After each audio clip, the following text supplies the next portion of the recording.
Bueno, Esther Carrodegua, Xavier Castiñeira, qué bien teneros en Mucha Mierda. Feliz año, por cierto. Pues feliz año, Igualmente, claro. de resaca. Bueno, vamos a ver, vais a tener un arranque de año. Bueno, voy a recordar, Esther y Xavier estáis hoy con Mucha Mierda, sobre todo por Iribarne.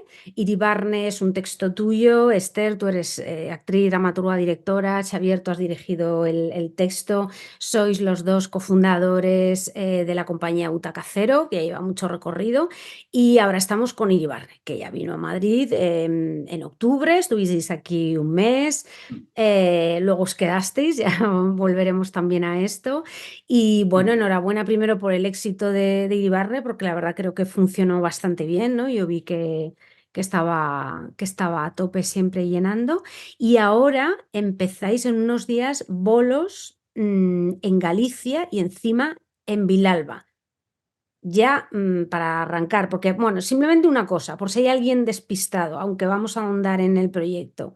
Iribarne, con ese texto, en mi opinión, Esther, si no, corrígeme, tratas una mirada crítica a la transición a través de la vida y obra política de Fraga Iribarne, que lo llamamos aquí Iribarne, ese es el título. Ya está, no voy a escribir más, porque ya pienso que tendremos tiempo, ¿no? Entonces, ¿cómo encaráis esos bolos y esa llegada a Vilalba? Y encima en galego. Pues Nunca nadie es profeta en su tierra, pero a lo mejor sí mártir. A ver, a ver qué, a ver qué pasa en ese primer bolo en Vilalba, cómo reciben el tratamiento que hemos hecho Esther y yo sobre el personaje. Bueno, siempre digo con chiste que menos mal que la escenografía está ignifugada por si nos la intentan quemar y esas cosas, ¿no? Qué bueno. Porque claro, bueno, es verdad, perdona, Esther. no digo que cuando pensábamos desde la empresa, ¿no? Más que desde la parte, digamos, creativa del texto, sino desde la parte creativa empresarial, Mm. donde sería ideal estrenar este proyecto, siempre pensamos, la verdad, que Vilalba sería el sitio perfecto, ¿no? Que es el sitio que lo vio nacer y que de alguna forma dialoga con la pieza de manera interesante, ¿no? La otra opción sería Santiago de Compostela también, que es la segunda plaza, justamente porque la mayoría de su vida política en Galicia se hizo en Santiago, pero sí que nos parecía que el lugar donde había nacido, como sitio de la Galicia profunda, ¿no? De la que también se habla en la pieza, pues era el sitio ideal. Y bueno, pues fue posible, y siendo posible no seríamos nosotros los que dijésemos que no. Además del Hombre, Alba, tierra de grandes, como Rouco Varela también. Se nota que sí, tiene esa tierra. sí, sí, o sea que puede ser bastante especial. Sí, que tendrán los huertos? O sea, ¿cómo serán las lechugas de Vilalba, ¿no? O sea, Sí, ¿cómo está Bueno, orientado? mira los capones, ahí es todo a lo grande. Claro, es claro. verdad, los capones, claro, todo a lo grande. Sí. Sí, o sea, que eso No, puede y creo que es estar. una figura bastante controvertida en Vilalba. Por lo que me comentó Mm. una chica de allí, hay un busto, parece ser, que lo están constantemente sacando del río y volviendo a ponerlo, quitándolo y volviendo a poner. O sea, debe ser muy partidista la villa con relación al personaje. Eso es muy interesante, ¿no? Mm. Y Porque también programar, para un programador, programadora, programar eso en su propia tierra también puede ser controvertido. Evidentemente, mm. el teatro no es un espacio para hacer loas de los personajes, sino que se les da mucha candela. Entonces, bueno, debe ser muy controvertida también allí la figura. Mm. Es que Y además en el auditorio que lleva el nombre de su mujer. así. Sí, Madre todo mía. es alegría, ¿eh? Bueno, vosotros de todas formas también qué magia tenéis con la llegada. Aquí estrenáis el 12 de octubre, ahora en Galicia vais a Vilalba, pues es una maravilla, vamos, una. Sí, Sí, es que creo que tiene que ver con eso, ¿no? Con que sí que nos planteamos mucho, siempre en general en los proyectos, de alguna forma intentamos que tanto la producción como la distribución sea parte de la creación, sea creativa, ¿no? Por ejemplo, cuando hicimos 32 metros cuadrados, que puede ser el ejemplo más característico, que iba sobre la pandemia y lo hicimos los 3 meses, el año siguiente, los 3 meses que habíamos estado encerrados el año antes, pero solo esos 3 meses, y no giró más, nos la pidieron, pero el proyecto era así. De alguna forma siempre intentamos que tengan simbolismo las fechas, los lugares. Sí que para nosotros es importante. Si intentamos una coproducción, ¿por qué este festival y no otro? ¿Por qué el Centro Dramático Nacional? Veíamos que era un proyecto que tenía mucha temática de lo nacional, de lo estatal, de qué significa, ¿no? Y que el Centro Dramático Nacional podía ser un sitio interesante donde estar, y creemos que después finalmente así fue, ¿no? Que justamente el texto habla mucho de identidad y que ese sitio y ese espacio y esa coproducción tenía sentido, ¿no? Que no es aleatorio, que nosotros queramos estrenar el 12 de octubre, justamente tiene sentido también, ¿no? Entonces creo que sí que no es casual. Es que nosotros eso también... abraza bastante todo el proyecto, efectivamente. Son como los caballos que van todos en la misma dirección, ¿no? Pues... A mí me gustaría terminar la gira de Iribarne en la Ciudad de la Cultura. Esto nunca se lo he dicho a Esther, pero allí enterradita el proyecto también. Ostras, pues pues eso es nada. un buen guiño también en el texto, o sea que bueno, eso podría ser también, claro. Nada, a por ello. Cuando ya se vaya acabando la gira hay que conseguir ese bolo en la Ciudad de la Cultura. Eso es, Aquí lo dejamos. eso es, vamos a dejar aquí la sentencia, vamos a hacer aquí un típex, vamos a poner aquí y vamos a añadirlo, que quede ahí la petición. Bueno, pues a ver qué sale. De todas formas, ¿creéis? Porque yo cuando la veía sí que pensaba, madre mía, ¿cómo se verá esta obra? Em, Diferente, si yo la veía diferente en mi butaca, de otra persona, porque toca tantas generaciones y toca tantas teclas, cómo se verá en Euskadi, que sí que vais a ir, cómo se verá, bueno, en Castilla y León, cómo se verá en Cataluña, que ojalá podáis ir, en fin, otros lugares, dependiendo de la relación, creo que haya tenido de controvertido, ¿no? Este hombre en el lugar, ¿no? ¿Creéis que tiene esa cosa de en cada sitio la reacción puede ser diferente? Sí, y en cada persona, y en cada generación, y cada generación cómo se sitúa ante sus propios hechos generacionales. Creo que es muy importante eso, ¿no? Esto, al final todos llevamos escrito el espectáculo dentro. Otra cosa es cómo lo leemos. Quiere decir, no es lo mismo, es verdad, para un gallego como yo, que yo casi volví a Galicia cuando él estaba ahí, o gente más joven que cuando nació el dinosaurio ya estaba en la habitación, que gente que más mayor, mucho más conflictuada con el personaje. Creo que realmente la lectura del espectáculo va a ser muy individual y tiene mucho que ver con los sitios, como lo decías. Sitios como, ojalá en Cataluña, tengo muchas ganas de verlo en Cataluña, que pasa con espectáculo de identidad nacional, que habla de temas como, bueno, incluso como la construcción de la nación, me parece muy interesante, ¿no? Es un espectáculo realmente que va a ser muy distinto en cada lugar, incluso de Galicia, ¿eh? Dependiendo del concello en el que estés, si es más del bloque, si más, bueno, más de derecha, más del sur, va a cambiar mucho. Claro, Y eso ¿en es muy qué sitio importante. será Don Manuel y en qué sitio será Fraga, ¿no? Porque también está un Sí, poco el tema sí. del don y no don.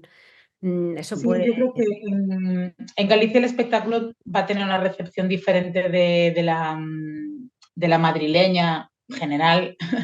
Obviamente en Madrid también había personas gallegas, pero estaban viendo el espectáculo en Madrid, que hay un diálogo diferente, me parece. Sí. Y sí que es cierto que, claro, aquí en Madrid es un personaje político de la transición, y en Galicia es un personaje político de la democracia, de nuestra democracia. Estuvo aquí 15 años, casi 16 años. Entonces es un poco diferente la percepción, porque de alguna forma que haya sido nuestro presidente durante 15 años en democracia ha generado un personaje nuevo sobre el anterior, sobre el más franquista o el de la transición. Hay uno que parece diferente o que es otro personaje ya en sí mismo para todos los gallegos y gallegas que lo tuvimos como presidente. Y creo que es una forma en la que dialoga diferente el personaje, el referente, con el público, ¿no? Porque de alguna manera para todas las personas que lo conocieron, sobre todo las personas más mayores, ¿no? Que sí lo conocieron en transición, el personaje de alguna forma desapareció de la política para ellos en el 89, cuando vino a Galicia, ¿no? Que es cuando apareció en Galicia de alguna forma.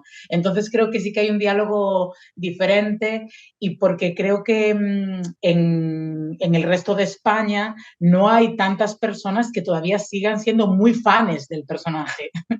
Creo que hay menos, ¿no? Que aquí sí hay personas que lo quieren mucho porque puso porque como decimos en la obra, ¿no? Como se comenta, porque puso los teléfonos, porque puso las carreteras, porque hizo la construcción de la democracia, o sea, porque hizo la construcción del desarrollo del país, del país Galicia, donde apenas no había universidades, donde no había piscinas, donde no había bibliotecas, o casi no había, y él es el constructor como presidente de todo eso, ¿no? Y por lo tanto hay un recuerdo de las cosas que puso, porque tienen su placa. Nos decía algo en las improvisaciones que hacíamos algunos de los actores, ¿no? Que de los más jóvenes decían, es que para mí era el señor que todo era de él, porque todo ponía, la piscina ponía su nombre, ¿no? En la biblioteca ponía su nombre, el colegio ponía su nombre, todo era de él, es como el señor al que pertenece Galicia o tu tierra, ¿no? Entonces, creo que ese tipo de recuerdo fuera de Galicia, evidentemente, no existe, porque no hay bibliotecas ni piscinas que lleven su nombre. Claro, es un poco casi como lo del peronismo, ¿no? Que ya no sabemos cómo definirlo, y este hombre, claro, pasó por tantas facetas que, claro, depende del momento histórico en el que te tocara, y bueno, y si sacas la tarjetita de padre de la Constitución, es como un comodín que en algunos sitios le puede avalar, ¿no? Me parece muy complicado esto, muy complicado. Sobre todo cuando era un padre de la Constitución que apenas aportó en la práctica nada, ¿no? Esto se pasa un poco por encima en el espectáculo porque era demasiado amplio, y justamente a la Constitución él aportó poco, porque era el tipo de Constitución que él quería hacer, no fue el que se llevó a cabo, ni a nivel de identidad nacional, por supuesto. Él quería una Constitución flexible, y no lo fue, o sea, modelo inglés. Más modelo inglés. Entonces, incluso su partido, Alianza Popular, la mayoría del partido no votó a favor de la Constitución. Quiero decir que padre de la Constitución porque estaba allí dentro, pero puso un poco sus espermatozoides. Las llevó escrito. Escribió todo un boceto de lo que sería, que no se usó, pero él la llevó escrito. Sí, él tenía como esa idea de, toma, chicos, vamos, ya no hace falta hacerlo porque yo ya la tengo, ya la llevo desarrollando. O sea, él venía y te daba todo ya, ¿no? O sea, te permito pensar esto. Entonces, bueno, a ver, industrioso era este hombre, una barbaridad. O sea, sí, eso sí. Eso la sí, verdad. es evidente que es de altas capacidades. Siempre destacó por su memoria. Todo el mundo nos cuenta esos episodios en los que él decía un dato que esto es imposible, y era ese dato. Él era capaz, bueno, le llamaban Tractor Marshall en la universidad, porque incluso le hacían como preguntas de Biblias, de cosas que le daban, pues la guía de teléfonos, y él las sabía. O sea, porque él tenía una memoria fotográfica. Pero eso no significa que tuviese de altas capacidades, no significa tener una ideología correcta, ¿eh? Tampoco es lo mismo. Dicho esto, sí que es verdad, ahora que estábamos diciendo algo bueno de él, que sí trata el texto de empatizar mínimamente con él, lo que se puede, aunque parte de un lugar, y eso también me parece muy interesante. Porque lo he comentado con otra gente, ¿vale? Es que en Supernormales, es que había que mencionar, al final iba a salir Supernormales por algún lado, te llevaba Esther hacia un lado y luego al otro contrario, ya, y aquí partimos de uno, claro, partimos de uno, pero muy incómodo, porque si empatizas con él, en el sentido de que podría ser tu abuelo, y ya empezamos, si doy algún spoiler me decís, pero no lo creo, vamos, se duplican, esto es como Kent, hola Iribarne, claro, son tantos, y acabas diciendo, pero ¿dónde está el mío? O sea, ¿dónde está mi padre o mi abuelo? ¿Dónde está mi Iribarne? Esa es la incomodidad, es el desdoblamiento que para mí te hace Esther en este caso, ¿no? Entonces empatizas con él, pero te incomodas un poco. Yo sí que experimenté un poco en algunos momentos, sí, el humor, porque como herramienta la usas también para, no sé, para devolvernos un poco de respiro, pero hay incomodidad por qué parte de Iribarne somos cada uno, me parece.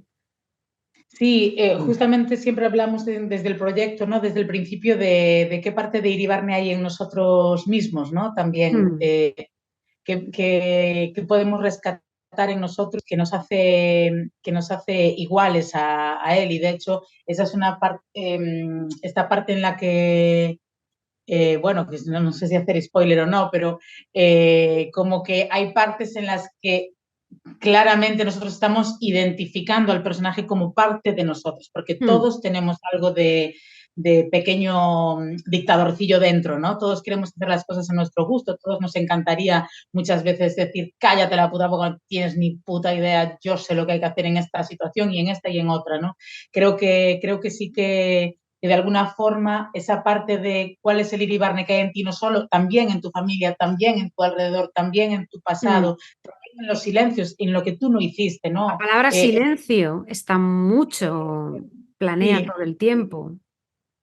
sí, porque yo sí creo que la transición, que la herida, que una de las heridas que tenemos como sociedad española, como España, es el silencio, ¿no? Que promovido por el miedo a todo y sobre todo a hablar, que fueron 40 años de dictadura en los que no se podía hablar de nada y que después, cuando se murió la dictadura, porque se murió de vieja, se siguió sin hablar. El silencio era, está presente todavía debajo de todas nuestras alfombras, ¿no? Porque es muy difícil hablar, porque son nuestros abuelos los que lo protagonizaron, ¿no? Los que estaban en un bando en otro, los que se pelearon entre ellos, los que se mataron entre ellos, y es muy difícil todavía decir, pues mira, pues mi abuelo era esto, hacía lo otro, yo no tengo nada que ver con eso, yo soy otra cosa, pero no es tan fácil. Y creo que esa dificultad de curar heridas que eran demasiado grandes todavía nos pertenece. Es que todavía nos pertenece, no es que esté ahí, es que nos pertenece. Y yo creo que también hay un hecho muy importante desde las clases políticas que piensan que el pueblo español es tonto. En cierta manera, que no tiene capacidad de decisión, que no sabe pensar bien. Entonces, siempre se ha pensado, bueno, es todo para el pueblo, pero sin el pueblo, ¿no? Muy ilustrado, pero me parece que eso está en la obra también, ¿no? Que el pueblo intenta tomar la palabra, pero se hizo la Constitución a escondidas, siempre. Se descubrió, como bien sabe, por el cambio 16 y todo un periodista, estaba hecha a escondidas. Algo que iba a regir y que rige la actualidad de cada ciudadano o ciudadana española. Entonces, pues me parece que en ese aspecto hay una desconfianza hacia el pueblo español que es bastante grave, por parte de los políticos, incluso los actuales, ¿eh? Sí, Sí, coincido continuamente, totalmente. sí, continuamente hay una lectura incluso cada vez que en la actualidad las elecciones son complicadas de encajar, está pasando desde hace unos años para aquí, hay una sensación de que el pueblo vota mal, ¿no? Que no es que haya una incapacidad de diálogo en nuestros políticos, sino que el pueblo votó mal. Que es terrible. ¿Cómo vamos a votar mal? O sea, votamos lo que nos da la gana y en cualquier caso, si votamos bien o mal, también es responsabilidad de la comunicación que se hace y de cómo se nos miente y de cómo se nos engaña Y cómo se nos desde el educa sector políticamente. político Cómo y de se nos lo educa poco que se nos educa. en términos de política. Es decir, somos un país que no, en las clases no se habla de política. Se ha eliminado la oratoria, el pensamiento, se ha eliminado muchas cosas, el poder hablar en términos políticos. Sí, hay mucha escuela, pero hay poco del día a día de como ciudadanos y ciudadanos responsables en una sociedad democrática. Me parece que ese pensamiento es básico que esté en la educación y nunca se ha promovido. Hay Yo una creo falta también de sentido crítico muy marcada. Somos opinionistas, pero no somos críticos. Yo creo que se nos da poco la voz al pueblo en general, ¿no? Un día cada 4 años y esto desliga también al pueblo de la política, porque al final no podemos opinar en casi nada. Votamos un día cada 4 años, se toman unas decisiones y después los políticos y las políticas muchas veces no hacen exactamente lo que habían prometido. Entonces esto pero continuamente no se nos pregunta cuando hay alguna decisión importante que tomar, podrían hacerse referéndums en el que nosotros tuviésemos que opinar sobre determinadas cosas que pueden ser importantes para la población. Esto no se hace y yo creo que eso también genera una sociedad desligada de su propia política y más tonta en el sentido de que como no te preguntan nada, no, ¿para qué te vas a informar? ¿No? Creo que es un poco quizás naif el pensamiento, pero funciona, porque si total no te van a preguntar qué más da lo que yo pienso sobre esto, si total lo que yo piense no le interesa a nadie, ¿no? Creo que si continuamente se nos hiciesen encuestas de opinión, referéndums, etcétera, nosotros mismos querríamos saber más para poder estar, afectar la democracia política, más ¿no? participativa, ¿no? Se habla Claro, mucho siguiendo en la medio, obra de la palabra marketing, o sea, la palabra silencio y la palabra marketing. La palabra silencio no me extraña, o sea, no me extraño, me o sea, apabulla, porque es verdad, ostra, que madre mía, de esto no hemos hablado, es que, y visto lo visto no queremos hablar, pero ni en casa, o sea, ahora, pues en las fechas navideñas, cada cual se haya podido apañar con sus cigarnes, ¿no? Y es ¿y qué hacer? Vale, esto hago un paréntesis, pero por favor, un tip, por favor, para las siguientes celebraciones navideñas, qué hacer con los ibarnes de la mesa. Que no se me olvide, por favor, nota mental, ¿eh? Nota mental, porque eso es de verdad muy importante. Pero la palabra marketing me parecía muy interesante porque yo nunca había caído en que, primero, lo del turismo, cuando viniste a hacer la entrevista que nos fundamentamos en Supernormales y en tu trayectoria, Esther, ya empezaste a hablar de algo del proyecto. Y ya empezaste a hablar de lo que nos han dicho que somos y no somos. Y, hostia, eso es un marketing, pues es un proceso. Yo ya no recordaba, yo soy del 73 y a mí no me ha dado por pensar, pero sí, me digo, qué mierda, el turismo, vivir el turismo es una mierda, pero al final no he ido hasta tan atrás. Y tú utilizas mucho la palabra marketing y salen por ahí personajes y la campaña de marketing también con Palomares. Y eso es una forma también que nos vertebra ahora en la obra, pero que es muy actual también. El marketing y todo pasa muy rápido y una cosa entierra a la otra y no pasa nada, que ya vendrá otra campaña de marketing. Sí, el personaje para mí es la relación de Fraga con los medios de comunicación y con el uso de los medios de comunicación de manera moderna es radical. Creo que ese es su triunfo como personaje, que él consiguió construir a través del marketing. Es decir, antes de que España sea o no más o menos libre o más o menos demócrata, yo lo voy a vender por Europa. Yo voy a ir por Europa diciendo que somos modernos, yo me voy a reunir con tal persona, yo voy a construir, digamos que me queda un poco la impresión de que la manera de construir España que Fraga desarrollaba era decirlo antes de que sea para que eso sea la verdad.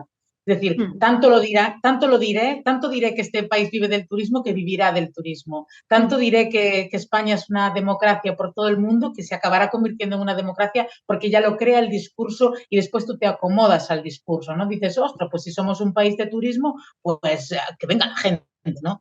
Porque ya el discurso va por delante de la realidad. Y lograr que no haya Así. cuestionamiento. Uno de los principios del marketing actual es, primero, crea el valor simbólico para luego cambiar la realidad. El valor simbólico lo cambia la palabra. Tú creas la palabra, cambia el valor simbólico, el valor simbólico se pega a la realidad. Y esto es lo que él entendió por encima de todo el mundo. Creo que hay muchas cosas en su biografía funcionan de esta manera. Hay miedo en Palomares de que no se puede uno ir que está cayendo el turismo, que se están cayendo las ventas de los tomates, ¡pumba! Me baño, ya está. El turismo está resuelto porque todo el mundo, pero todo el mundo ha visto cómo se puede uno bañar tranquilamente en Palomares. Pues de repente llega a Galicia, una de sus primeras acciones, irse a Cuba. Cuando los presidentes de comunidades autónomas no pueden hacer viajes oficiales. ¿Qué está haciendo?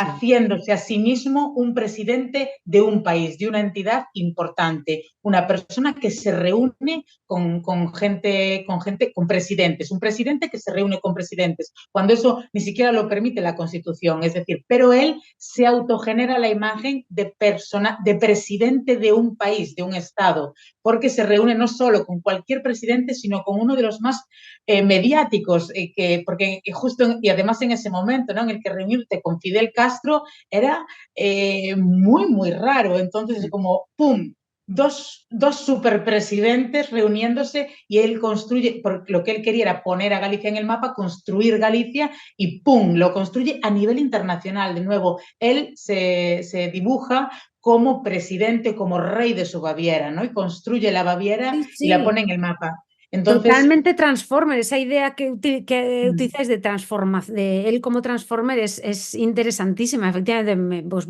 creo que conexión le encuentro a esto, bueno, pues en Galicia. Yo también estuve allí, o mi familia estuvo allí, pues sus orígenes, venga, ya la tengo montada y lo equilibrio, ¿no? Con Cuba parezco más suave. Todo el rato es generarme otro relato de mí mismo para ser otro cuando me interesa o el pasado. Claro, él dice, por ejemplo, yo no quiero parecer débil e impide a la televisión que lo filmen de cintura para abajo para que no se vea su cojera. La primera vez que vimos aquí que cojeaba Fraga fueron cuando vinieron los medios por el Prestige, medios de otros lugares, y de repente vimos a un ser que bamboleaba de un lado a otro. Aquí no lo habíamos visto. Eso es marketing. Sí, sí, la verdad es que Y censura, ¿eh? sí, Y censura. exacto, sí, censura también, eso es. Cosa que él claro, también manejaba con la ley de la prensa perfectamente. es la construcción del relato, es la construcción del relato que yo quiero generar y en base a eso cambiar la realidad. Que creo que él confiaba, ¿no? Confiaba en que si tanto digo que Galicia está en el mapa, algún día estará en el mapa. Y en vez de gestionar los cambios desde la política o desde sitios más profundos, él confiaba mucho a la estrategia del marketing como parte de la construcción. En vez de cambiar, imagínate, una ley para que se puedan casar homosexuales, primero, antes que eso sí modifica realmente la sociedad, primero hago como una noticia en la que hay dos gays, voy construyendo el relato para después, ya veremos cuando cambia en verdad la cosa, ¿no? Entonces, ir con la prensa por delante, en vez de con el cambio efectivo por delante. Bueno, como Entonces, hizo también con el Destape, ¿no? Un poco también, efectivamente. sí, para que parezca que estamos un poquito más abiertos, ese marketing otra vez. Fin. Es chapa y pintura, chapa y Sí, pintura. Cuando sí, la base es la misma, pero pones chapa y pintura y parece otra cosa. Sí. O sea, y quizás en algún momento llegue a ser esa cosa, porque tanto la pintaste, es lo que digo, ¿no? Que yo creo que hay un poco de confianza en que el cambio del discurso provocará cambios o por lo menos hará que la gente no proteste, que también es otra cosa que yo creo que él manejaba muy bien, que es y por eso muchas veces para mí es difícil saber lo que pensaba o no pensaba, sino lo que hacía. Lo que hacía lo sabemos. Tomaba esta decisión, hizo esto, pero qué pensaba es muy difícil de saber, porque no sabes si él era una persona más o menos aperturista, sino que sabía que si no habría determinadas cosas, la gente se le iba a venir encima. Entonces, que mira, vamos a dejar que las películas haya cuatro cositas, que así la gente no nos protesta. Más Y entonces, estratega que político, ¿no? Más bueno, ambición y estrategia que política. la política también es estrategia. Entonces está También. ahí un poco. Lo ves en sus memorias. Sus memorias están redactadas para ser leídas, no para reflexionar. O sea, él escribió libros de memorias, pero tú te das cuenta que es un relato de lo que hacía, pero no de sus pensamientos. No, nada. Entonces, no hay pensamiento. O sea, hay mucho.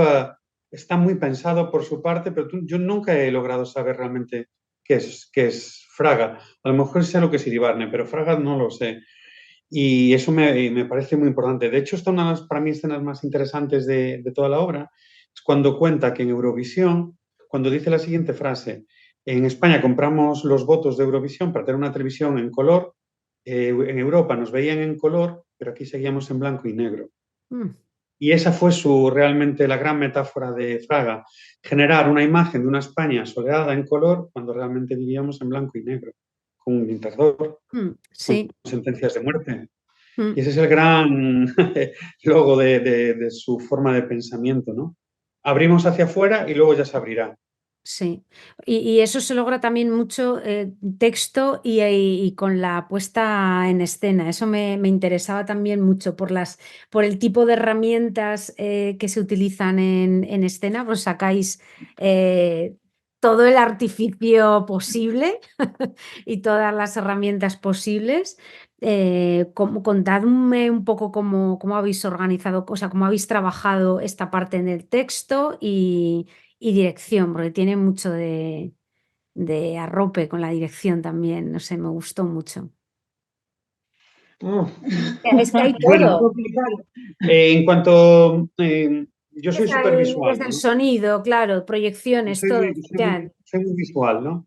Y sobre todo porque yo, para mí, una puesta en escena, cuando encuentro la regla de juego del espectáculo, es la que crea la escenificación. Cuando me dijo Esther lo de Iribarne, Fraga, que fue un sueño loco de un verano, lo primero que le dije, vale, entonces los personajes, cada actor va a llevar unos tirantes y de Fraga, de España, y el que los ponga va a ser Fraga, porque fue inmediato. Fue, ¿verdad? Fue... Sí. Y esa es la regla de juego ya del espectáculo desde el primer día. Todo nació de ahí. A partir de ahí, cada escena que Esther construía, como ya tenía la regla de juego, podía generar teatralidades distintas en cada secuencia. Y entonces las capas todas de escenificación vinieron desde esa primera regla.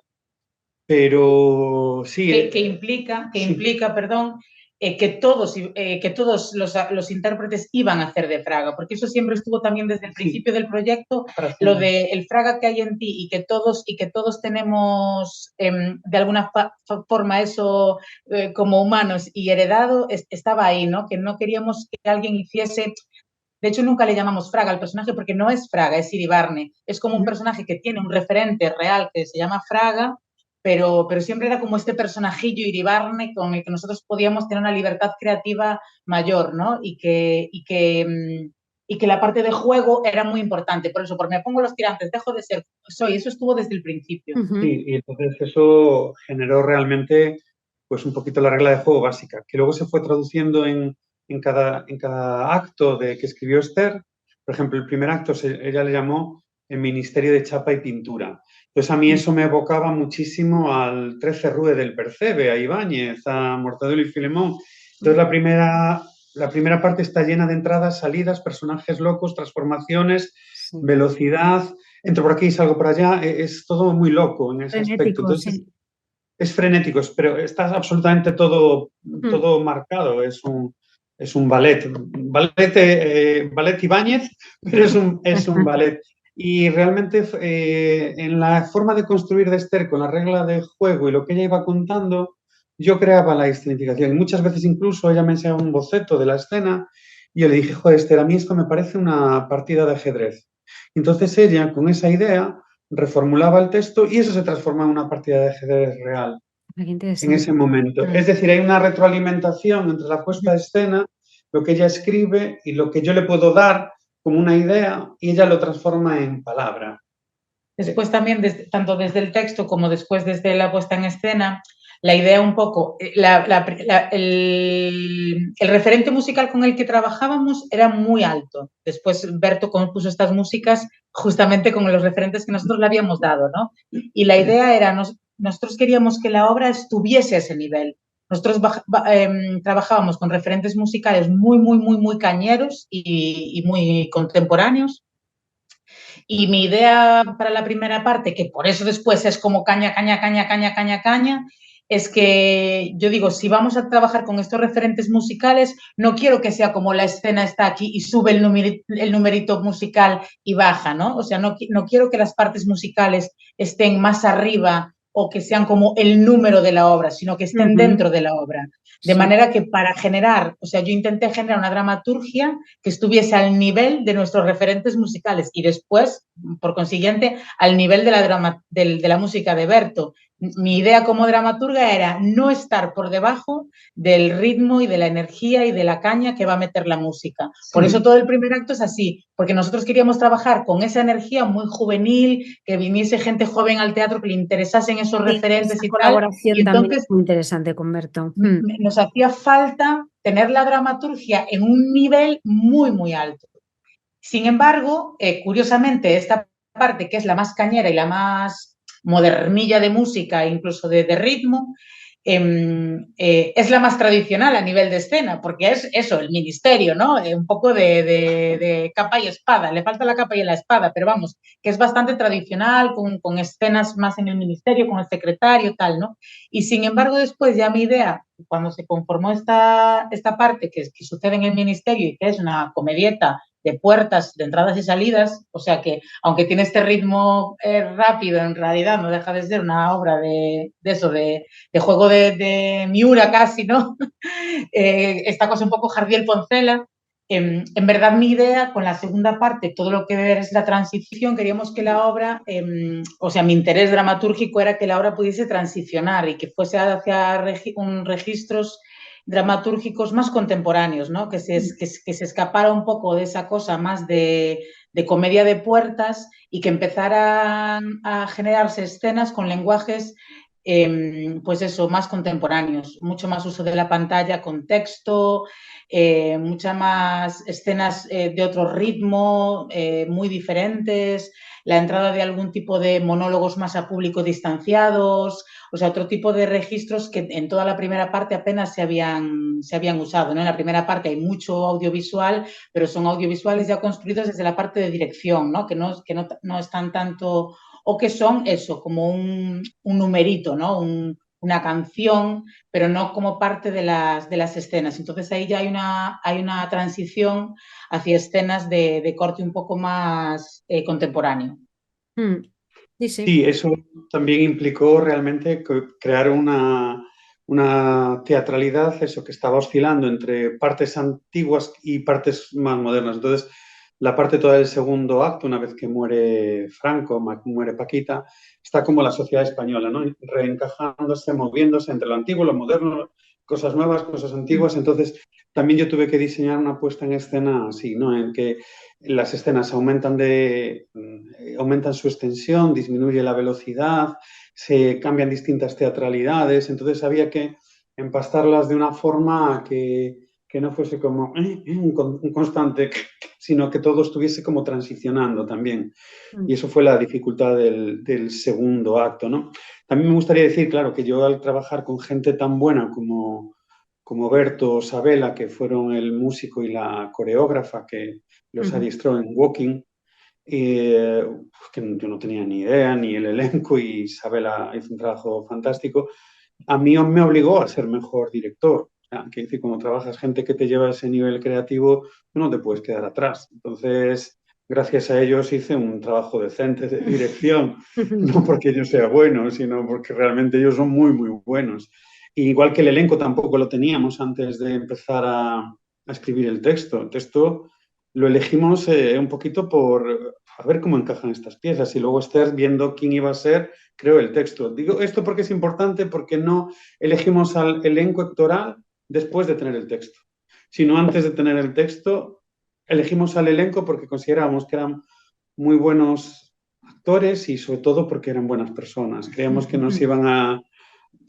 Esta es una nueva fase en la que queremos seguir con gente muy agradable en gira y en los ensayos porque es mucho tiempo y muchos marrones, dificultades, y yo creo que hay que tener cada vez gente mejor en los equipos, ¿no? Gente que se cuida y que te cuiden.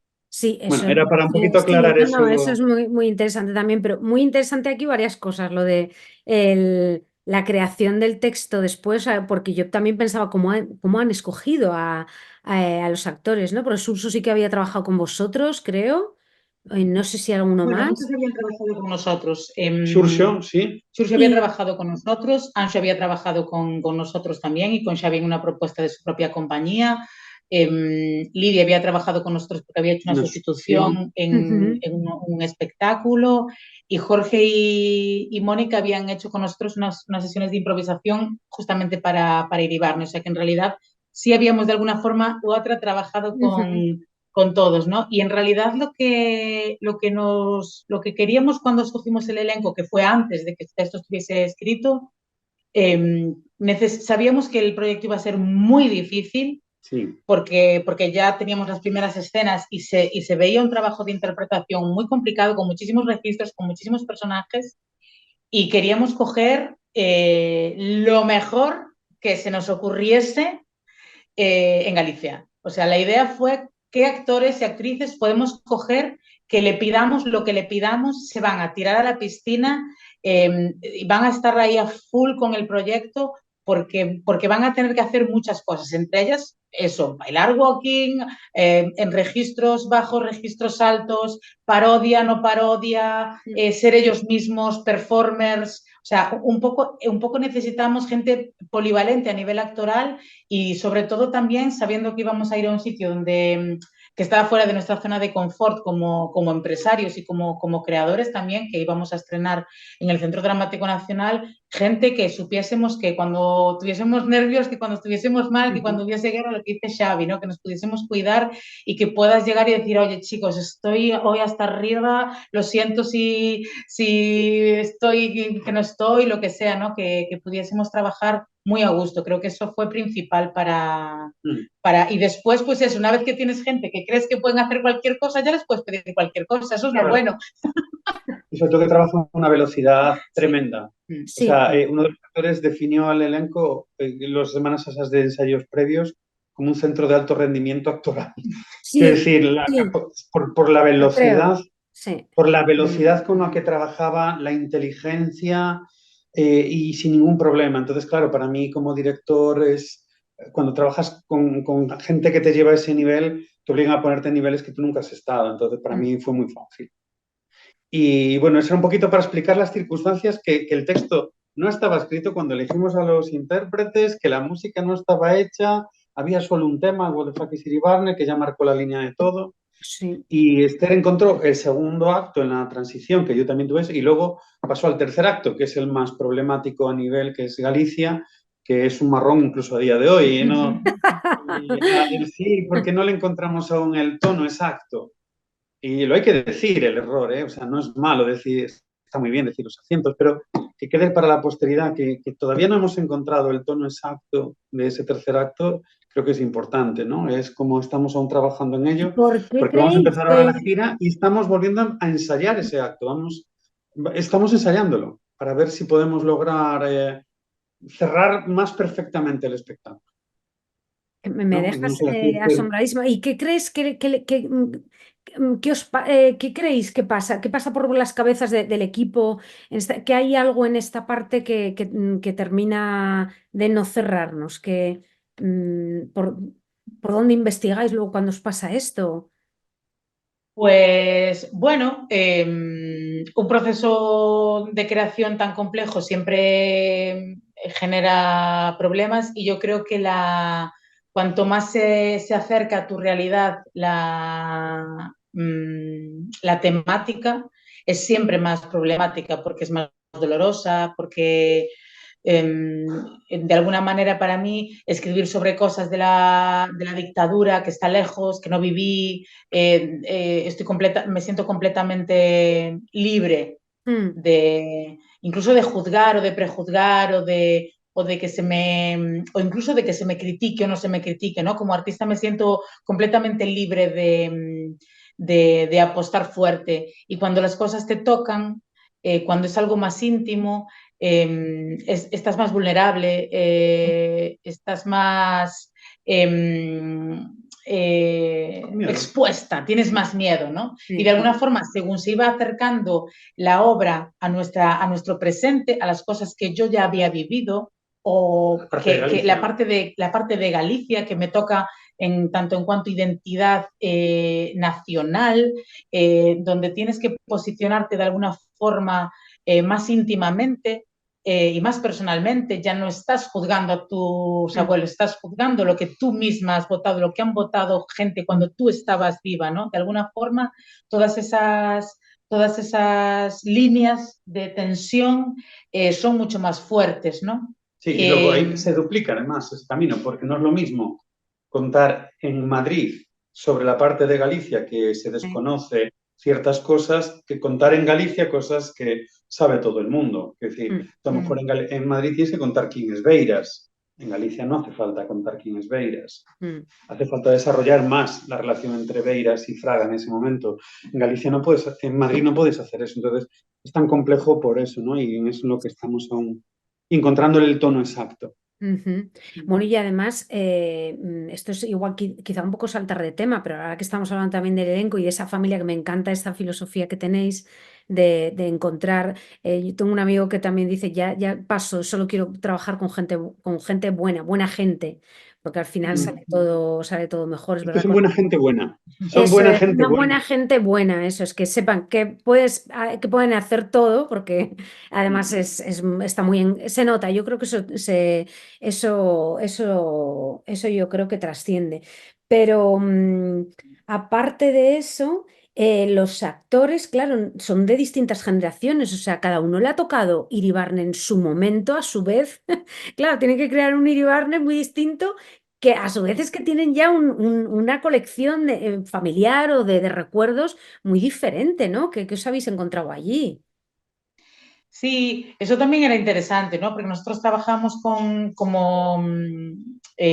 no escogimos los intérpretes por su conocimiento del tema, Mm. sino por otras características Ujú. del elenco que nos interesaba. Y entonces es curioso, ¿no? Porque de alguna forma, por ejemplo, las personas más jóvenes del elenco, Lidia, Ancho, Jorge, de alguna forma descubrían también al personaje un poco de nuestra mano, ¿no? Porque eran muy pequeños cuando él se había muerto incluso. Y de alguna forma nos generaban también la perspectiva de esas personas que no conocen la historia y para las que todo es nuevo, que también es un público nuestro, ¿no? Mm. Y ellos mismos funcionaban como eso, como ver las cosas, decir, ir a documentarse, ¿no? Lo que en la obra está muy presente, lo de vete a buscarlo, que lo encontrarás en internet, ¿no? Y este diálogo que ellos hacían cuando leían o a lo mejor se juntaban conmigo online, te acabo de leer la obra, es que no me creo lo que estoy leyendo, pero no me podía creer que todo eso fuera verdad, ¿no? Porque ni nadie se lo había contado, ni ellos habían investigado a lo mejor, entonces creo que es esa parte más fresca y un poco más irreverente también, quizás, ¿no? Porque lo que digo, como tienes más distancia, no tienes un recuerdo sobre el personaje tan concreto, entonces lo tomas de una forma un poco más alejada, ¿no? Sin embargo, por ejemplo, Mónica, que es una persona que no solo porque es más mayor, sino porque es políticamente muy activa, activista desde el principio, ha estado en la primera línea en el Mais Alá, en la primera O sea, línea no, nunca más. en el Nunca Más, perdón, el Mais Alá, sí, El Mais Alá, Maisalá por Mais ano, no, Alá, Mónica, Ah, te bueno. queda mucho tiempo de vida. El Maisalá no. Mira dónde me fui a cabeza. Maisala es un poemario de un poeta, Manuel Antonio, muy conocido en Galicia. En el Nunca Más, eh, haciendo teatro político con Chevere desde hace un montón de tiempo, que tiene una perspectiva completamente diferente, ¿no? Y que a lo mejor llega y te dice, oye, pues en esta escena de Adolfo Suárez pensé en meter esto por un meeting que vi, por una cosa que tal, por unas historias, ¿no? Que es otra perspectiva completamente diferente, ¿no? Que les va diciendo, no, pero ¿cómo vas a hacer eso así? ¿No? Que eso no era así. Y la otra, pero bueno, pues yo no lo sé cómo era, así que ¿sabes? Claro, Como claro. que se generan cosas diferentes. También Xurxo era interesante porque Xurxo vivió primero Vale. en Málaga y se vino adolescente, de manera que cuando se vino aquí sus colegas de Málaga le decían, ¡buah, te vas a Galicia, que ahí está Fraga, madre mía, tal, ¿no? Entonces tiene unos recuerdos como de contraposición con la figura de Fraga, decir, un adolescente que llega a Galicia, una tierra en donde gobierna una persona muy poco respetada donde tú vienes, ¿no? Y que por lo tanto hay un diálogo que tú quieres entender porque tu pueblo, que él es en todo caso gallego, está pasando eso, ¿no? Entonces creo que se generaban diálogos interesantes que también nos hacían como descubrir otras perspectivas y Para utilizarlo a nivel escénico, fantástico también. sí, sí. Y luego una cosa, tengo también mucha curiosidad sobre, a ver, los riesgos que asume la obra. A ver, otra vez, no es spoiler, pero en algún momento os planteáis, Dios, estamos, cuidado, porque se usan también algunos símbolos. Buah, va, no, Xavi, no vamos a hacerlo. Va, venga, Esther, no vamos a hacerlo. ¿En qué momento hay cosas que decís, uff, cuidado, cuidado, que se nos está, o hay que arriesgar, o mira, hemos venido a jugar y hemos venido a jugar? Normalmente casi siempre hemos pensado, Bueno, hemos ir a venido a jugar. jugar Eso es. y hemos apostado, hemos intentado apostar lo máximo que se podía apostar. Hay cosas que no se pueden hacer, literalmente, entonces esas no las hemos hecho. Y hay frases que creíamos que era mejor no decir, no hemos dicho las últimas palabras de las frases, Mm, pero hemos intentado, tanto desde la dramaturgia como desde la dirección, no cortarnos, ¿no? Porque nos parecía que justamente el tema de base transversal de toda la obra es el silencio. Y si nosotros estábamos metiendo monedas en la hucha del silencio, no sería justo lo que queríamos hacer. Entonces, alguna gente nos ha preguntado a veces, ¿no hablasteis de esto por censura? Digo, no, no hablamos de eso porque, hostia, es que el tema daría, o sea, tendríamos que estar 5 pues claro, semanas haciendo una obra de teatro para hablar claro, todo. para eso Entonces, está también usa ahora, a partir de ahora, tu internet, busca, bichea, claro, ¿no? Hay mucho efectivamente, ¿no? guiño Hay al cosas que no están, pero sigue. ningún caso, ninguna de las cosas que no están es por censura. Puede ser por desconocimiento, porque yo no haya sabido esa anécdota, porque yo no la haya conocido, o porque de alguna forma no me entroncaba con la dramaturgia, no me encajaba ese hecho concreto, y total hay tantísimos. O sea que en ningún momento nos hemos censurado, No, por lo menos conscientemente, inconscientemente sí. nunca se sabe, pero Yo hemos decía yo decidido más, apostar alto. quizá más por Yo el creo lado que- contrario, ¿eh? Porque yo sí que en algún momento he pensado, digo, ostras, en algún momento han pensado que alguien les va a decir, mira, quítame esto, porque es que si no, no te programo. O sea, afortunadamente también, porque no sé si es por eso, pero que, como viene de residencias, quizás sea más fácilmente programable. Por esto, pero yo pensaba, en algún momento le han podido ver un riesgo a decir, mira, es que nos pasamos, nos vamos un poco no. y no sé si esto nos va a pasar factura. A ver, Mm. eso está, porque eres consciente, llevas ya muchos años Mm, en el mercado y en el negocio y sabes que, en cierta manera, quien programa tiene una ideología y quien tiene una ideología decide lo mm. que entra y no entra. O sea, eso lo sabes cuando estás creando. Pero bueno, en mi caso como director, yo soy de los que lo digo. Si Esther me dice, ¿a que no te atreves? Yo le digo, sujétame el cubata.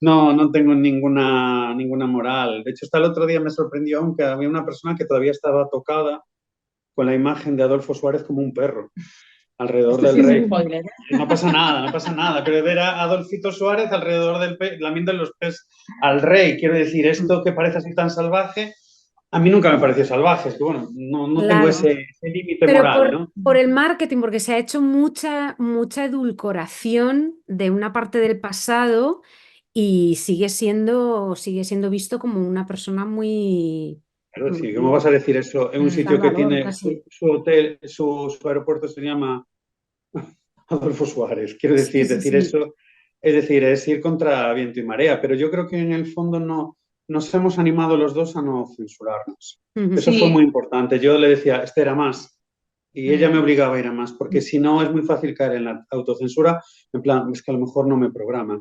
Y nos han dicho ya, programadoras de por allí nos dijeron, me encantaría llevar esto, pero en mi pueblo gobierna Vox. Así, Mm. directamente. Claro, sí, o sea, asumes que hay sitios donde no irás, pero de todas maneras sí que de alguna forma,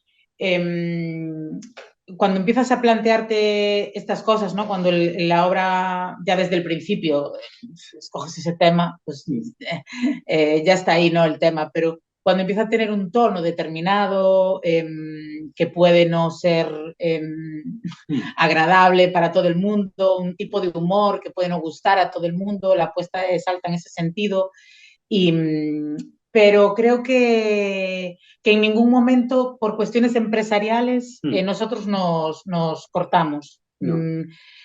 De alguna forma, para mí, si nos tuviésemos que cortar sí o sí por estos temas, yo creo que no hubiésemos estrenado. Hubiese Mm. llamado al centro dramático, digo, mira, esto me va a acabar con la compañía, no me lo puedo permitir. Pero de ninguna forma creo que nuestra solución como creadores sería hacer la obra edulcorada.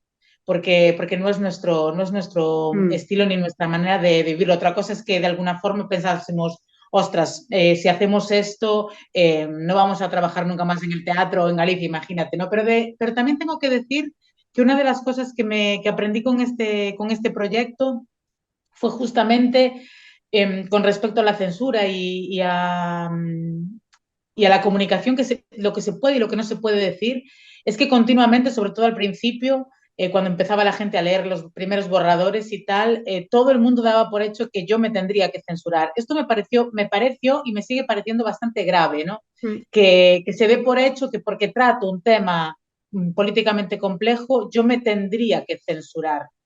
Que debería haberme censurado para tener más o menos bolos, que debería haberme censurado para salvarme las espaldas como creadora. Me parece triste que una sociedad democrática pretenda que sus artistas, que sus creadores se autocensuren. Entonces, hubo un momento ya de que políticamente, como decisión de artista, de ninguna forma lo íbamos a hacer. Después, puede que haya, ya digo, ¿no? Puede que haya cosas más o menos inconscientes y hemos intentado no pisar los límites en los que prohibidos por la Constitución. Claro, Pero de una alguna cosa es ser forma, un kamikaze, ¿no? claro, que tengas que efectivamente cerrar, pero no se trata de eso, sino de estar sobre el borde, ¿no? mm, Hemos intentado estar yo creo que muy es en que el eso borde de sí lo se nota, posible. por eso os lo preguntaba, Mm, porque había líneas que mm, decía, ostras, se agradecen los arrestos porque, claro, para gente, no sé si de otras generaciones, pero para gente de mi generación, si no, es que es un ver un cuéntame, entonces para... efectivamente. Es que para eso yo es que ya no lo trago, es que yo ya no me como esa sopa. Entonces, Claro. Mm. Y eso el es Para teatro mí, no es diferente. el lugar. El mm, teatro no es el mm, lugar de lo cómodo. Eso está en mm, ciertos teatros. Mm, Pero creo que la gente va al teatro muchas veces no solo como divertimento, sino como un lugar de reflexión en común. sí, sí. El teatro no es un espacio sencillo, un Mm, espacio democráticamente complicado en el sentido de que se dicen cosas complejas, pensamientos complejos, y banalizamos eso, no tenemos ni siquiera competición contra la tele o el cine, porque es que no podemos competir espectacularmente, pero podemos competir a nivel, pues superarlo incluso a nivel ideológico, a nivel, mm. muchos niveles. Y me sí, parece yo creo que que es lo que tiene que reivindicar el teatro.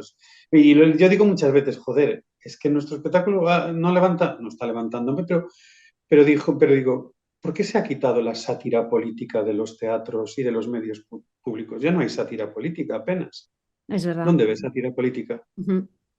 sí, a mí mucha gente de nuestra generación me decía, sobre todo al leer el texto, igual después físicamente no se parece tanto, pero en el texto sí que hay mucho de los guiñoles, ¿no? De Canal Plus, Ujú. que construyeron nuestra adolescencia de alguna forma, ¿no? Y yo, que no lo había pensado, que no estaban como en mi cabeza de alguna forma, sí que hay algo de eso, ¿no? De que yo me chupaba todo eso, me encantaba, me encantaba esa manera de comunicación y de relación con los políticos, me interesaba y de alguna forma creo que aquí al crear esta pieza ha vuelto y esa irreverencia. Creo que se trabaja muy poco en Galicia, nada, en la televisión en Galicia no hay ningún, hay cosas en TV3 y tal, que sí que son más por ahí, pero en la televisión de Galicia desde luego que no. Entonces creo que sí que el teatro y por supuesto que la empresa sea nuestra, Mm.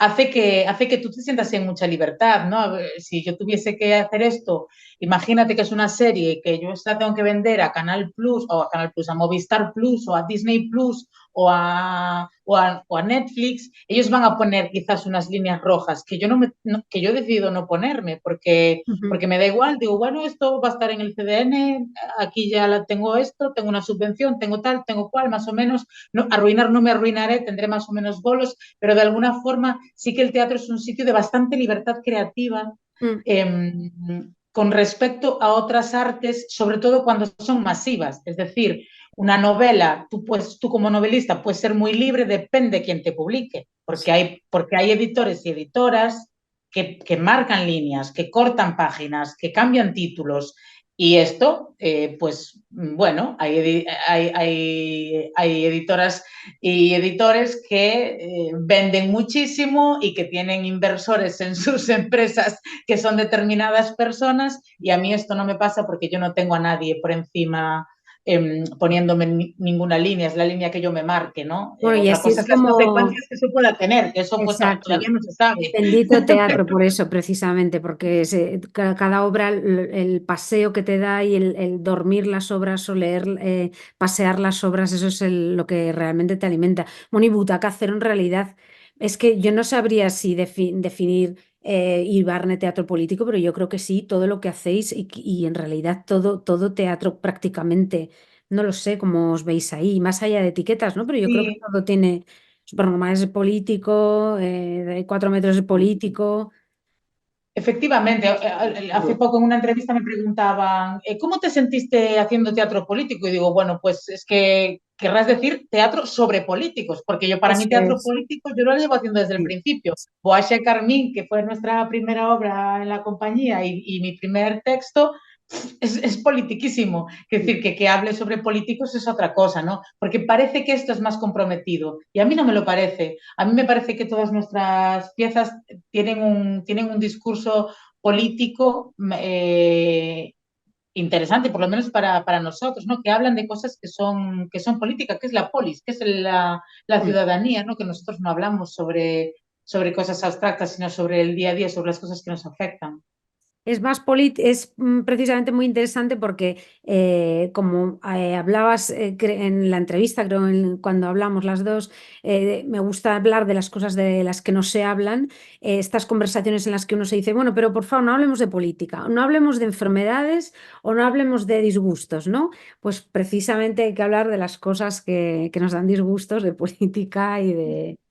No, esto también, eso es precisamente lo político. Sobre todo porque el teatro te permite, como espectador, espectadora, cuando te pone una pieza teatral delante que te lleva a límites, te permite ver y reírte o pensar sobre cosas con las que tú en tu realidad no te atreverías a lo mejor a decirlas, pero hay otros, como lo están haciendo en un espacio y lo hacen por ti, tú has pagado por verlos y vivir a través de ellos esos pensamientos, pues mira, oyes, es como un preservativo. Te permite pensar sí, sin embarazarte socialmente, ¿no? O sea, está claro. Y me parece que es muy interesante siempre el teatro político. De hecho, yo creo que por el impacto de público que tuvo y que está teniendo la pieza, yo creo que la gente quiere eso. Mm. Y creo que las compañías deberíamos plantearnos aquí, joder, es que a lo mejor hay que volver a eso, a lo que hacía el Joglars constantemente, que hacían desde una normalidad en los 90 que era tan sana, igual que era la periodo del Guiñol, es decir, sobre las figuras políticas que se ha desterrado a día de hoy. Y me parece Quizá no es precisamente sano. como contraprestación a la realidad que estamos viviendo, como un punto de desahogo. Por eso, y esto me enlaza un poco, porque creo saber, saber que ibas a todas las representaciones, que no sé si ibas a todas siempre o si no ibas a todas y tomas nota. ¿Qué ves? ¿Qué clima ves? Como ese órgano que parece el patio de butacas, ¿qué reacciones ves? No sé, cómo Sí, respiran. bueno, era una obligación que yo estuviese allí por contrato, Porque estaba de ayudante de dirección de mi propio. en. No, porque tenía que haber una persona en la compañía y dije, bueno, ya que esté en Madrid y me pedía una excedencia de la universidad por ver el espectáculo, pues bueno, pues estoy en la compañía. Pero lo que yo notaba era, sobre todo, cuando bajaba en los descansos y notaba en plan gente muy mayor que decía, pero ¿cómo se atreven a tratar así la dictadura? Hasta qué bien que se hablen de esto, que ostras, esto. ¿Tú te acuerdas de cuándo? Y luego también en el bar. En el bar la gente hablaba de lo que les había pasado en esta época. Y yo lo veías en el Portomarín, enfrente, y veías a la gente hablando de todo lo que habían vivido, no solo de la calidad del espectáculo, sino posicionándose sobre su posición individual en esas épocas. Gente que Mm. estuvo en manifestaciones, gente que a lo mejor no tuvo una actividad. Y eso lo vi en pensamiento. Y luego realmente en el patio de butacas lo que vi fue como ¡buah! Me están llevando por toda mi historia. ¡Buah, qué flipe! O sea, es como, ¡buah! Mira, mira, Eurovisión, hostia, y se comentaban la obra entre ellos, mucha gente mayor. O sea, es como, mira, mira, mira, ay, Salomé, ay, mira, ¿te acuerdas, te acuerdas? Y claro, fue como era un repaso inmediato y al mismo tiempo como, no puede ser, eso no puede ser. Había Mm. mucho diálogo personal entre la obra, Sí. como cuando tú estás en tu asiento y estás dialogando con todo lo que ves, no solo te lo estás tragando, estás con un toma y daca. Y yo creo que eso fue muy interesante ver la reacción, porque funcionaron no tanto como público, sino como espectadores y espectadoras, en base a lo que traían a cuestas. No es el desconocimiento de, por ejemplo, de Supernormales, que es como, ¿de qué va esto? La sexualidad en gente con discapacidad, ¿eh? O te toca el caso, es como, ¿qué es eso, no? Entonces, tú ahí, lo que tú decías, me lleva a un lado, luego me cambia, es eso. Pero es que aquí cada uno se posicionaba en función de lo que ha vivido. A mí creo que el piropo más grande que me han dicho como compañía fue un señor que al salir nos dijo, si Iribarne estuviese en la Gran Vía en vez del Rey León, España sería otra. Qué bueno. Claro, eso creo que como compañía es wow, wow. Sí, también yo cuando Sí. el público de Madrid, de la Francisco Nieva, fue un público realmente particular, porque creo que estaba compuesto mayoritariamente por personas que iban a ver esa obra, no personas que normalmente van al teatro y voy a ver lo último de no sé quién o de no sé quién más. De hecho, mucho de este público no entró porque ya no había entradas. Las entradas se agotaron para las 5 semanas. La primera semana, la del estreno, se agotaron las entradas. Entonces, Barbaridad. hubo muchísima gente que quería ver esta obra, que quería ver la transición. De hecho, había un público muy mayor, que yo los primeros días estaba un poco preocupada, porque digo, madre mía, si nosotros hemos hecho esta obra con lenguajes todo juvenil, las músicas no son las de la transición, las músicas no son las de la dictadura, no hemos puesto esos referentes, hemos puesto músicas de ahora, lenguaje de ahora, o sea, tenía un poco, cuando veía que había un público tan mayor, digo, madre mía, no había pensado que el público mayoritario fuese ese, ¿no? De alguna forma trabajamos con otro lenguaje y para nuestro presente y para nuestros, o sea, trabajo como para la gente de mi edad o menos, que es un poco el pensamiento que yo tenía, ¿no? Aunque no es directo que yo trabajé para una persona o para otra, pero sí que no era un diálogo que yo entendía como para personas mayoritariamente muy mayores. Y la sorpresa era que entraban al trapo, ¿no? Y que incluso gente muy, muy mayor, pero muy, muy mayor, estaban en pie al final. Para mí era una sorpresa, porque digo, madre mía, si acabáis de chupar coreografías walking, toda pastilla, el otro haciendo de perro, o sea, y incluso gente que llegaba y te decía, es que fue así, es que yo lo viví, fue así. Digo yo, pero ¿cómo iba a ser así si esto es una paranoia cómica? O sea, claro, lo que pasa es que hay algo de esencia que ellos entendían que sí que estaba ahí, y después para mí fue muy interesante también que como dramaturga yo siempre me permito meter mis adornitos, mis perlitas, ¿no? Por el texto, esas cosas que metes, que dices, nadie se va a enterar de este chiste porque es muy concreto, porque es esta frase que yo meto, no sé qué. Iribarne está completamente petado de este tipo de cosas que yo de alguna forma hice como regalo, intentando que no lastrasen el peso del espectáculo para quien no conozca eso, para quien no tenga los referentes. Yo metí un montón de perlitas y de florcillas pequeñitas por el medio para las personas que sí tuviesen esos referentes. Y con un público tan que lo había vivido, que había vivido mucho la transición, incluso la tardodictadura, ¿no? Que lo habían vivido y que era un público muy documentado, incluso gente que nos comentaba a la salida que habían estado en aquellas manifestaciones, que eran de comisiones, que eran de no sé qué, que se habían estado, pues eso, en grupos ilegales, etcétera, ¿no? Que nos lo comentaban.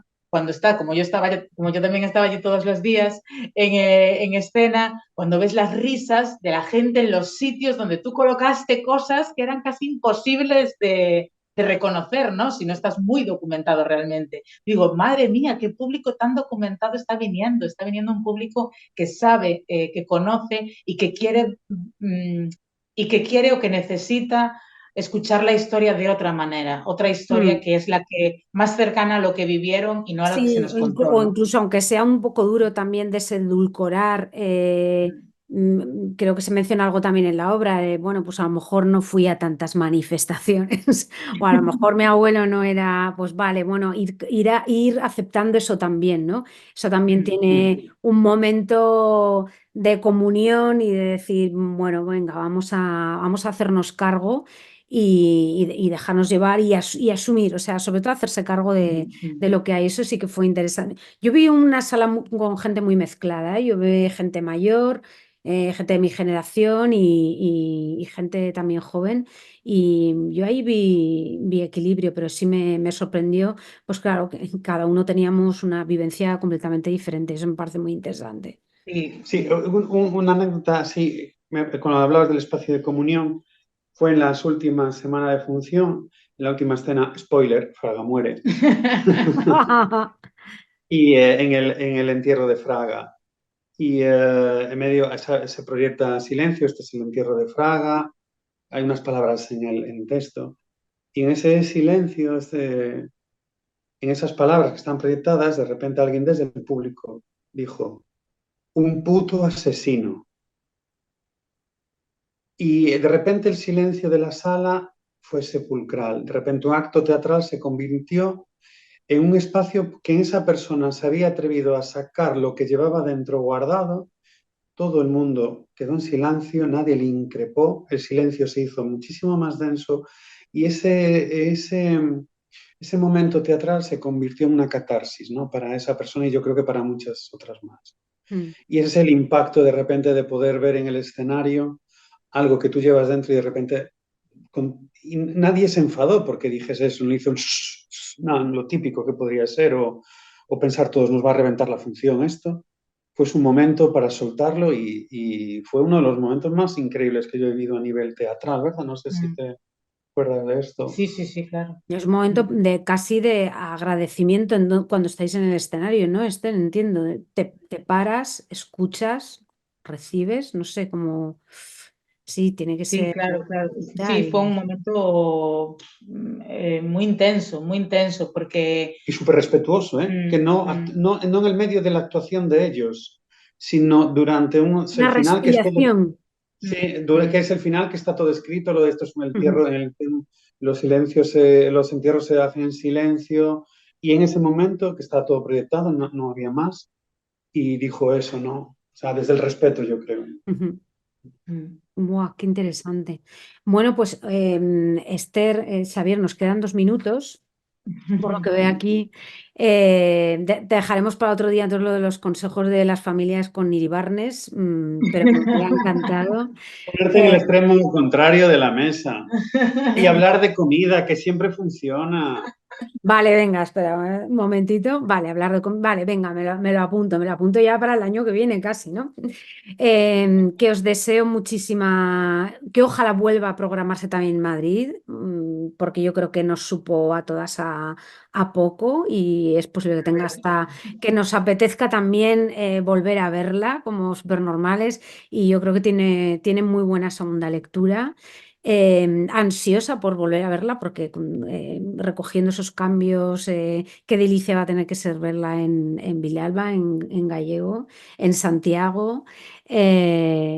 Y bueno, os deseo lo mejor, muchos bolos, muchos éxitos y que la disfrutéis muchísimo.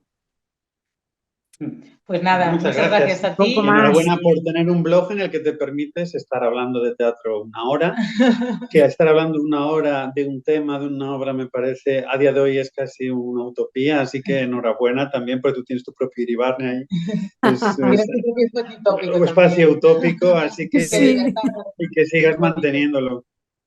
Pues muchas gracias, gracias a vosotros siempre, mucha suerte, mucha mierda y nos vemos pronto en los teatros.